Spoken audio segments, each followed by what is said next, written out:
మీరు జగన్మోహన్ రెడ్డి గారితోటి, రాజశేఖర్ రెడ్డి గారితోటి, వాళ్ళ ఫ్యామిలీతోటి ఆ సంబంధాలున్నాయి గాబట్టే పార్టీలో కొనసాగారు. మరి ఎందుకు మధ్యలో తెలుగుదేశం పార్టీకెళ్లారు? అంటే అది రెండోసారి నేను కార్పొరేటర్‌గా ఎన్నికైనప్పుడు అది బీసీ రిజర్వ్ స్థానంలోకి చేయడం జరిగింది. మా సీనియర్ నాయకులు సురేష్ అన్న ఆల్రెడీ గతంలో జెడ్పీ చైర్మన్‌గా చేశారు. ఆయనకు మేయర్‌గా ఇచ్చేటప్పుడు అప్పుడు నేను కూడా మేయరు నాకు సార్ అవకాశం ఉంటే నన్ను కూడా ఇవ్వండి అని నేను అడగడం జరిగింది జగన్మోహన్ సార్‌ని. లేదు మనం ఇప్పుడు సురేష్ అన్నకు ఇస్తున్నాము.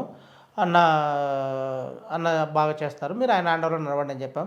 దాని తర్వాత జరిగిన చిన్న పొలిటికల్ డిస్టర్బెన్సు, ఆ లోకల్ పాలిటిక్స్ వల్ల మనం ఆహ్, జగన్మోహన్ రెడ్డి గారికి వెళ్ళి నేను ఎక్స్‌ప్లెయిన్ చేయాలనుకున్నా.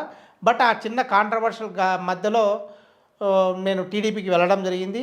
ఇమ్మీడియేట్‌గా అంతే 3 నెలలు 3 మంత్స్‌లో మళ్ళా జగన్మోహన్ రెడ్డి గారు నన్ను పిలవేయడము, మళ్ళా రిటర్న్ బ్యాక్ టు హోమ్ అన్నట్టు మళ్ళా వెంటనే వైఎస్ఆర్ కాంగ్రెస్ పార్టీలో చేరడం జరిగింది.